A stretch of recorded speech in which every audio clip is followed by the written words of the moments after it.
श्री कृष्ण कहते हैं, दुनिया में सबसे अधिक सुंदर कौन, स्त्री या पुरुष। दोस्तों, आज की कहानी बहुत ही ज्ञानवर्धक होने वाली है, इसलिए इस कहानी को आप आधा अधूरा सुनने की गलती मत करना, क्योंकि आधा अधूरा ज्ञान नुकसान ही होता है।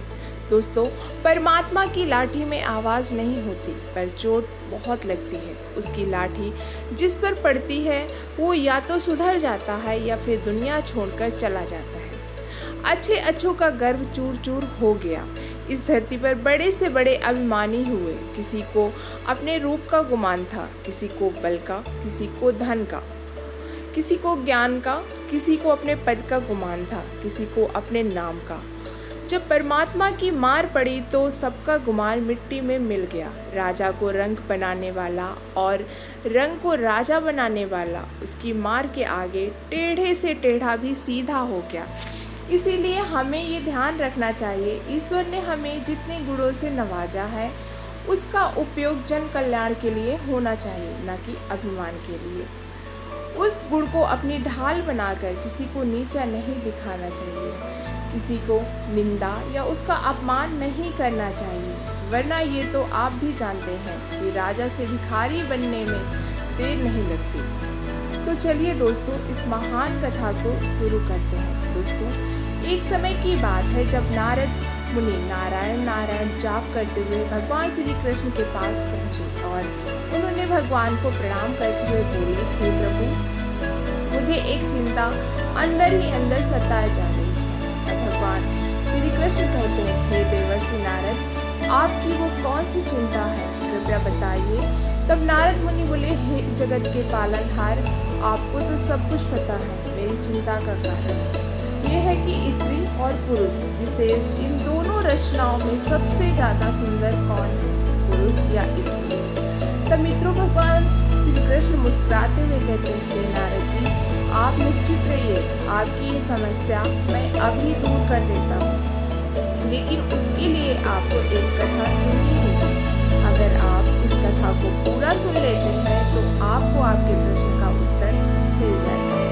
तब नारद जी बोले, ठीक है प्रभु, मैं इस कथा को ध्यान से पूरा सुनूंगा। दोस्तों, फिर भगवान श्री कृष्ण कथा को सुनाना प्रारंभ करते हैं। एक छोटे से गांव में एक लड़का था जिसका नाम गोपाल था। परमात्मा ने उसे बहुत ही सुंदर रूप से नवाजा था। वो अभी जवान था और जवानी की पहली सीढ़ी पर गोपाल को सुंदर सुंदर फूल पसंद थे। उसे स्त्री ही संसार की सबसे सुंदर वस्तु लगती थी। उसकी नजरों में सुंदर स्त्री ही सब कुछ थी। जब भी उसे स्त्रियों का जिक्र होता, उसकी आंखें जगमगा उठती थी। वो चाहता था कि उसकी धर्मपत्नी बहुत ही सुंदर हो, उसका रंग और रूप ऐसा हो कि सभी को आकर्षित करे। ये सपना हर किसी का होता है, चाहे वो लड़का हो या लड़की। मित्रों, कृष्ण कहते हैं कि देवर्षि नारद, वैसे कल्पना में हर व्यक्ति सुंदर चीज ही सोचता है, चाहे वो स्वयं कितना ही कुरूप क्यों ना हो। ठीक उसी तरह गोपाल बाबू भी हर वक्त अपने मन खूबसूरत लड़की की तस्वीर बनाकर रखता था। वो सोचता था कि मेरी होने वाली धर्मपत्नी बहुत सुंदर होगी, उसका कोमल बदन बिल्कुल फूलों की तरह होगा, कोयल जैसी बोली होगी, हिरनी जैसी आँख होगी, चांद की तरह उसका सुंदर मुख होगा। उसके पूरे चेहरे का ढांचा एकदम मन को मोह लेने वाला होगा। इस तरह वो अपने जीवन संगनी के बारे में कल्पना करते रहता था। धीरे धीरे उसका वक्त भी आ गया। स्कूल की शिक्षा पूरी हो गई और अब उनके लिए रिश्ते भी आने लगे। एक दिन गोपाल बाबू के मामा उनके लिए एक रिश्ता लेकर आए और शादी तय हो गई। गोपाल बाबू ने अपने घर वालों से कहा कि मैं पहले लड़की को देखना चाहता हूँ, यदि मुझे लड़की पसंद होगी तब मैं विवाह करने के लिए राजी हूँगा। तब उनके मामा ने कहा, बेटा, लड़की की तरफ से तुम बेफिक्र हो जाओ, लड़की हमने देखी हुई है, लड़की हकीकत में काफ़ी ज़्यादा सुंदर है। मामा के मुख से लड़की की प्रशंसा सुनकर गोपाल बाबू को लगा, यदि अगर मामा कहते हैं तो लड़की जरूर खूबसूरत ही होगी, और फिर गोपाल बाबू ने शादी करने के लिए हाँ बोल दिया। मित्रों, कृष्ण कहते हैं, हे देवर्षि नारद, जब विवाह का शुभ मुहूर्त आया तब गोपाल बाबू बड़ी धूमधाम से बारात लेकर आए और दुल्हन भी आभूषण से सजे मंडप पर आई। गोपाल बाबू की नजरें दुल्हन की ओर थी। उसे घूंघट में चेहरा तो दिखा नहीं, मगर हाथ पैर की उंगलियां दिखाई दे रही थी। मेहंदी से सजे हाथ पैर बहुत गोरे और सुंदर लग रहे थे। उसको देखकर गोपाल बाबू मन ही मन फूले नहीं समा रहे थे। वो सोचने लगे कि जब दुल्हन के हाथ पैर की उंगलियां इतनी सुंदर हैं तो दुल्हन कितनी सुंदर होगी। अब विवाह का कार्यक्रम संपन्न हुआ। वधू की विदाई हुई। डोली में बैठकर दुल्हन ससुराल जाने लगी। गोपाल बाबू की खुशियाँ बढ़ती चली जा रही थी। वो ये सोच रहे थे कि काश एक बार दुल्हन का चेहरा देखने को मिल जाता तो इच्छा पूरी हो जाती। चलते चलते रास्ते में कहारों ने जब पालकी रोकी और जलपान करने में लग गए। इतने में गोपाल बाबू को मौका मिल गया। वो चुपके से पालकी के पास गया और जब दुल्हन अपना घूंघट हटाकर पालकी से बाहर झांक रही थी, तभी गोपाल की निगाहें दुल्हन के चेहरे पर देखती हैं। चेहरा देखकर गोपाल को ऐसा महसूस हुआ जैसे चोरों ने उनका सब कुछ लूट लिया। गोपाल की दुल्हन सुंदर नहीं थी जितनी उसने कल्पना की थी। वो हर पल जिस रूप की कल्पना करता आ रहा था वो उससे बिल्कुल विपरीत थी। बहुत मोटी थी, चपटी नाक थी, फूले हुए गाल थे। वो एकदम देखने में कुरूप थी। रंग तो गोरा था पर छवि एकदम भयानक थी। मित्रों, दुल्हन का रूप चेहरा देखकर गोपाल बाबू की सारी खुशी नष्ट हो गई। वो मन ही मन खुद को कोसने लगा, इसे भला मेरे ही गले पड़ना था। दुनिया में इसे और कोई नहीं मिला। मित्रों, फिर भगवान श्री कृष्ण ने कहा, हे देवर्षि नारद, गोपाल को अपने मामा पर बहुत गुस्सा आ रहा था, जिन्होंने लड़की की तारीफों के पुल बांधकर उसे शादी के लिए राजी किया था। वो सोचने लगा, अगर इस समय मामा यहाँ होता तो मैं उससे लड़ाई कर बैठता। अब तो विवाह हो चुका है, अब क्या हो सकता है। मेरे सारे अरमानों पर पानी फिर गया। इस कुरूप के साथ मैं कैसे रहूँगा, कैसे इसके साथ जीवन काटूँ। इसे तो देखने से ही घृणा होती है। ऐसी भयानक रूप वाली स्त्रियां भी दुनिया में मौजूद हैं, मुझे तो आज पता चला। हे भगवान, क्या तुम्हें मेरे ही ऊपर ये संकट गिराना था। दुनिया में कितने सुंदर सुंदर रूप वाली स्त्रियां हैं, लेकिन आप मेरे लिए इस कुरूप को ढूंढ कर रखे थे। गोपाल अपनी ही किस्मत को कोस रहा था। गोपाल को ऐसा लग रहा था जैसे उसने विवाह नहीं किया, बल्कि जैसे जेल में घुस गया हो। घर पहुंचकर गोपाल ने अपनी पत्नी को खूब खरी खोटी सुनाई, मामा को खूब फटकारा, अपने माँ बाप से झगड़ने लगा। जब इतने में भी गुस्सा शांत नहीं हुआ तो वो घर छोड़कर कहीं भागने का विचार बनाने लगा। उसे अपनी पत्नी पर गुस्सा भी आता और दया भी आता। इस बेचारी का क्या दोष, इसने तो जबरदस्ती मुझसे विवाह नहीं किया। लेकिन ये दया भाव भी उनके मन से घृणा को नहीं हटा सका। वो जैसे ही अपनी पत्नी को देखता उसका मन घृणा से भर जाता। पत्नी अपने पति को रिझाने के लिए नए नए काम करती, अच्छे से अच्छे कपड़े पहनती, तरह से तरह बालों को बांधती, घंटों शीशे के सामने खड़े होकर अपना श्रृंगार करती। लेकिन वो गोपाल बाबू के मन में कोई परिवर्तन नहीं ला सकी। वो दिल से चाहती थी कि मैं अपने पति को प्रसन्न करूं और उनकी सेवा करूं, उनके मन की घृणा को खत्म कर दूं, परंतु ऐसा नहीं हुआ।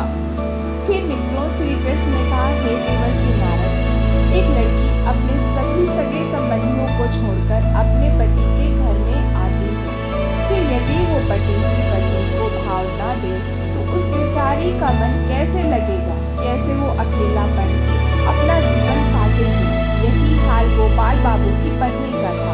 वो अपने आप को दर्पण में देखकर खूब रोती थी। वो अपने मन की बात भी कहे तो किसे कहे, हमेशा अपने आप को कोसती थी। उधर गोपाल 8 दिन से घर पर नहीं आता था। मित्रों, जब गोपाल बाबू दूसरी स्त्रियों को देखता था तो उसका मन अंदर ही अंदर रोने लगता था। श्री कृष्ण ने फिर कहा, वो इस परिस्थितियों में अपना मन लगाने लगा। वो ये भूल जाना चाह रहा था कि उसका विवाह भी हो चुका है। उधर बेचारी उसकी मासूम सी पत्नी घर में बैठी अपने पति के दर्शन के लिए तरसती थी। लेकिन गोपाल ने घर पर आना ही छोड़ रखा था। वो पूरे दिन अपने मित्रों के साथ मज़े से रहता था। उसकी पत्नी जब कभी घर से बाहर अपने पति को खिड़की से देखती तो वो तड़प कर रह जाती थी। एक दिन जब गोपाल बाबू खाना खाने घर लौटे तब उनकी पत्नी ने पूछा, आजकल तो आपका चेहरा भी नहीं देखने को मिलता है, क्या बात है? फिर गोपाल ने धीरे से उत्तर दिया, मैं नौकरी की तलाश में भाग रहा हूँ, इसलिए घर आने में विलम्ब हो रहा है। पति ने आगे कहा, मैं जानती हूँ आप घर क्यों नहीं आते, आपको मेरा चेहरा बिल्कुल पसंद नहीं है। आप एक काम क्यों नहीं करते हैं, आप किसी डॉक्टर से मेरी सूरत क्यों नहीं बनवा देते? मैंने सुना है डॉक्टर चेहरा बदल देते हैं। इतना सुनते ही गोपाल ने गुस्से से कहा, तुम्हें क्यों व्यर्थ की बातें करनी है? जो काम भगवान नहीं कर सका वो मनुष्य क्या करेगा? पति ने तत्काल जवाब दिया, तुम्हें सोचना चाहिए कि भगवान की गलती का परिणाम मुझे क्यों भुगतना पड़ रहा है। फिर गोपाल ने अपनी पत्नी पर क्रोध किया और घर से चला गया। उसकी पत्नी बीमार हो गई, लेकिन गोपाल उसे देखने नहीं आया। गोपाल के मन में अब अन्य सोचें उमड़ रही थी। वो अपनी पत्नी के साथ बिताया हुआ समय के बारे में सोच रहा था, जिसे अब वो खो चुका था। गोपाल वासनाओं की जाल में उलझने लगा, धन की बर्बादी करने लगा और सुंदर युवतियों के चक्कर में उसकी हालत दिन प्रतिदिन बदतर होती जा रही थी। लेकिन उसकी पत्नी ने उसकी सेवा में लगे रहते हुए उसका ध्यान रखा। उसकी बीमारी के बावजूद वो अपने पति की देखभाल करती। गोपाल की हालत और बिगड़ रही थी, लेकिन उसकी पत्नी ने उसका साथ नहीं छोड़ा। उसकी सेवा में उसने खुद को समर्पित कर दिया और अपनी बीमारी को भुलाया। दिन प्रतिदिन गोपाल की हालत बिगड़ती गई और उसका स्वभाव भी बदल गया। आखिरकार एक दिन गोपाल का मुंह टेढ़ा हो गया, उसका बायां पैर काम नहीं कर रहा था और वो मूर्छित हो गया। उसकी पत्नी ने उसकी देखभाल की, लेकिन गोपाल को एक भयंकर रोग से लकवा हो गया। उसकी पत्नी ने उसका सहारा बनाए रखा और उसकी सेवा करती रही, परंतु गोपाल की हालत में कोई सुधार नहीं आया।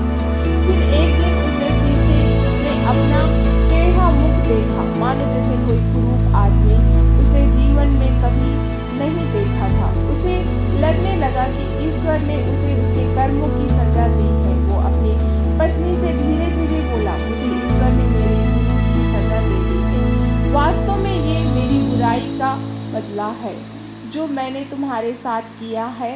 अब तुम भी मेरे चेहरे को देखकर घृणा से मुंह फेर कर मुझसे उस दुर्व्यवहार का बदला ले सकती हो जो मैंने तुम्हारे साथ किया था। फिर पत्नी ने पति से प्यार से कहा, सुनिए, मैं तो आपको अभी भी उसी निगाह से देखती हूँ जिसे आप में कोई फर्क नहीं दिखाई देता। गोपाल बोला, वाह रे वाह, मेरा मुंह बदसूरत ही की तरह है और तुम्हें कोई फर्क नहीं पड़ता। इस चेहरे को लेकर तो मैं घर से बाहर भी नहीं जा पाऊंगा।